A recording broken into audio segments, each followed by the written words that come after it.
Olá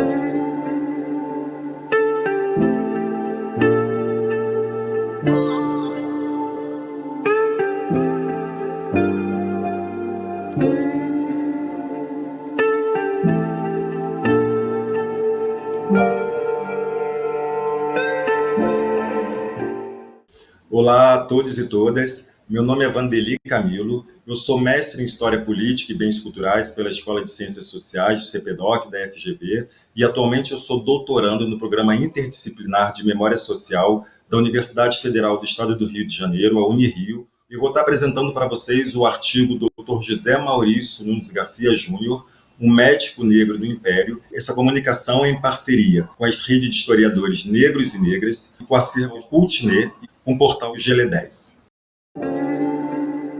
Olá a todos e todas, eu sou Vandeli Camilo, eu sou um homem negro, eu tenho 1,85 m de altura, 84 quilos, eu tenho cabelo curto, cortado à máquina, eu uso brinco, eu sou pesquisador e no momento eu estou na sala da minha casa, eu tenho a imagem de um médico negro de paletó, gravata do século XIX, que é o sujeito de pesquisa do meu doutorado, que é o Dr. José Maurício Nunes Garcia Júnior, que está num quadro de 1,5 m de altura exposto aqui na minha sala.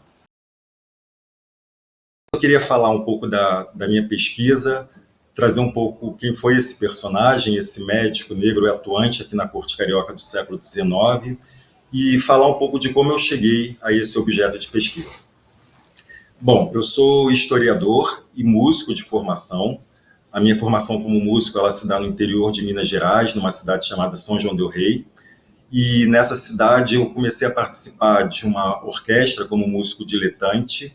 E nessa orquestra a gente tinha como grande referencial um compositor do século XIX, que é um padre negro chamado Padre José Maurício Nunes Garcia.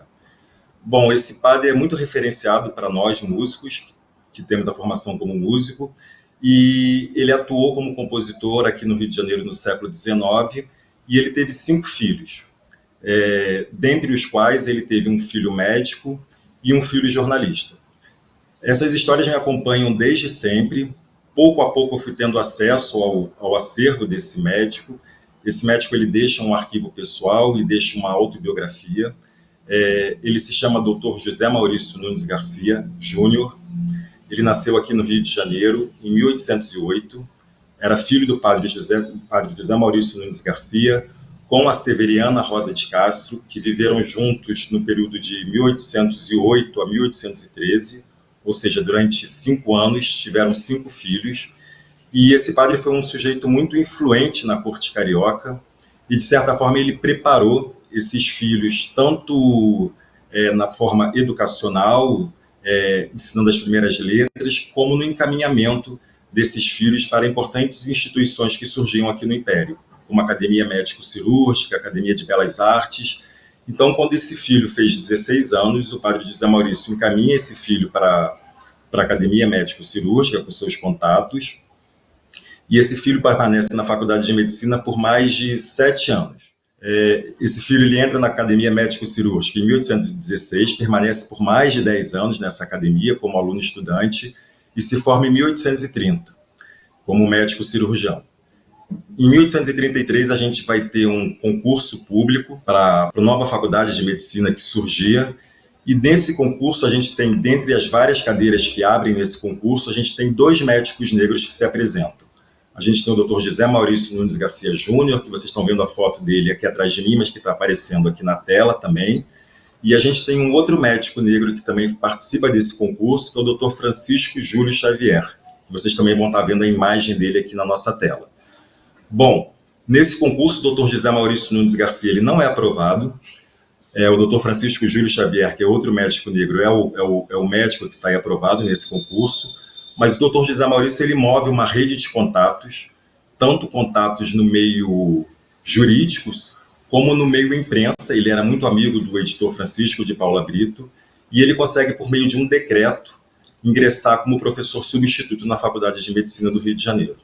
Ele permanece como professor substituto na cadeira de anatomia até 1839, quando há um novo concurso público, e dessa vez ele é aprovado para a cadeira de anatomia como professor catedrático. Ele permanece nessa função por mais de 25 anos, como professor catedrático da Faculdade de Medicina, na cadeira de Anatomia. Ele também tem uma clínica particular aqui no Rio de Janeiro, na Rua da Carioca, onde ele atende semanalmente.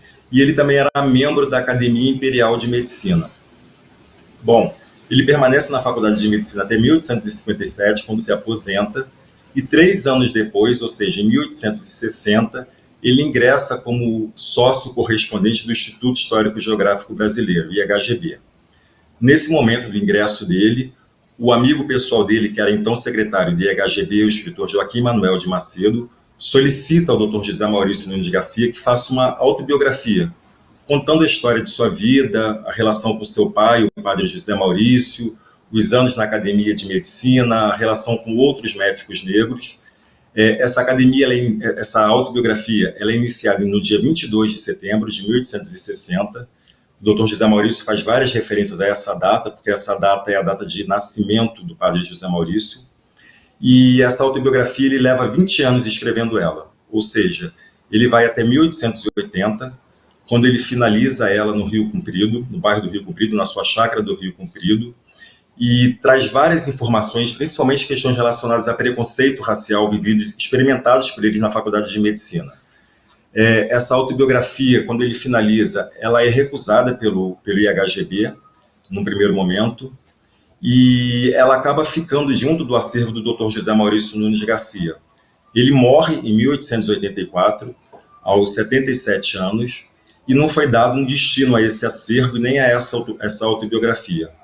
A gente vai ter notícia dessa autobiografia do Dr. José Maurício Nunes Garcia somente em 1911, quando o historiador Vieira Fazenda publica uma notícia no Jornal do Comércio, informando que o acervo do Dr. José Maurício Nunes Garcia Júnior se encontrava na Biblioteca Nacional, na sua seção de manuscritos, e que não só o arquivo pessoal dele, como a autobiografia, foi salvas graças à ajuda do bibliófilo José Carlos Rodrigues.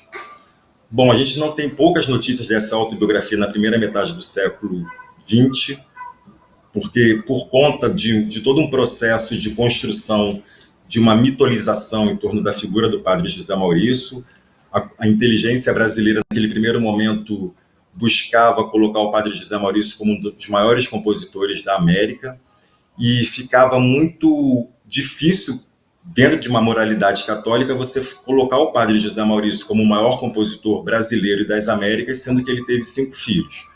Então, essa autobiografia ela passa boa parte da primeira metade do século XX esquecida ou apagada, necrosada dentro da Biblioteca Nacional, e somente em 1950, quando um musicólogo teuto-uruguaio, Francisco Curtilang, de passagem pelo Rio de Janeiro para iniciar suas pesquisas nos arquivos mineiros de música colonial mineira, ele localiza essa autobiografia do Dr. José Maurício Nunes Garcia Júnior na Biblioteca Nacional e começa a divulgar trechos dessa autobiografia. Na verdade, o Curtilang ele é um musicólogo, então ele acaba privilegiando muito as passagens relacionadas à vida do Dr. José Maurício com seu pai, padre, que era compositor e regente no Império. Mas a autobiografia ela é muito rica, porque ela traz a vivência e as experiências de um homem negro livre no século XIX, um professor catedrático no século XIX, e que pode ser lida de diferentes formas. O Curtilang acabou iluminando mais os aspectos musicais. Essa autobiografia ela continua muito apagada e silenciada, e ela só vai ser realmente divulgada nos anos 90, quando é publicada uma biografia do padre José Maurício Nunes Garcia pela escritora e pesquisadora e musicóloga Cleuf Persson de Matos, e aí novamente ela divulga trechos dessa autobiografia. Agora, na minha pesquisa de doutorado, eu tenho me debruçado sobre ela, iluminando não só aspectos da vida pessoal e profissional desse médico, mas a própria história dessa autobiografia. Então, entendendo ela não só como uma fonte histórica, mas também como um objeto histórico, pensando que ela é uma encomenda de uma instituição como o IHGB, que, de certa forma, é uma autobiografia que ela é recusada pelo IHGB e que acaba finalizando e acaba sendo resguardada pela Biblioteca Nacional. Então, ou seja, pensar essa autobiografia não só como fonte, mas também como um objeto, com sujeitos que têm interesse sobre ela, com silêncios, com apagamentos que cercam toda a história da autobiografia. Bom, essa autobiografia agora ela está depositada na Biblioteca Nacional, mas eu acho que ainda podemos fazer diversas pesquisas e diversas análises a partir dessa história de vida desse médico negro. E eu acho que é importante a gente destacar não só os aspectos da vida musical, mas da vida pessoal desse médico e na relação dele com a faculdade de medicina, com os outros contemporâneos com quem ele conviveu, Francisco de Paula Brito, o Dr. Joaquim Cândido Soares de Meireles, que vai aparecer a foto dele aqui também, que foi o primeiro presidente da Academia Brasileira de Medicina, que também era um médico negro. Ou seja, eu acho que essa autobiografia ela ajuda a iluminar as redes, as estratégias e as ações desses sujeitos negros de livros, como é o caso do Dr. José Maurício Nunes Garcia Júnior. Bom, eu falei sobre o Dr. José Maurício Nunes Garcia Júnior, que foi um médico negro atuante aqui no Rio de Janeiro no século XIX, professor da Faculdade de Medicina do Rio de Janeiro, e que deixa para nós uma autobiografia que foi encomendada pelo Instituto Histórico e Geográfico Brasileiro, mas que passou por diversas etapas até ser depositada finalmente na Biblioteca Nacional.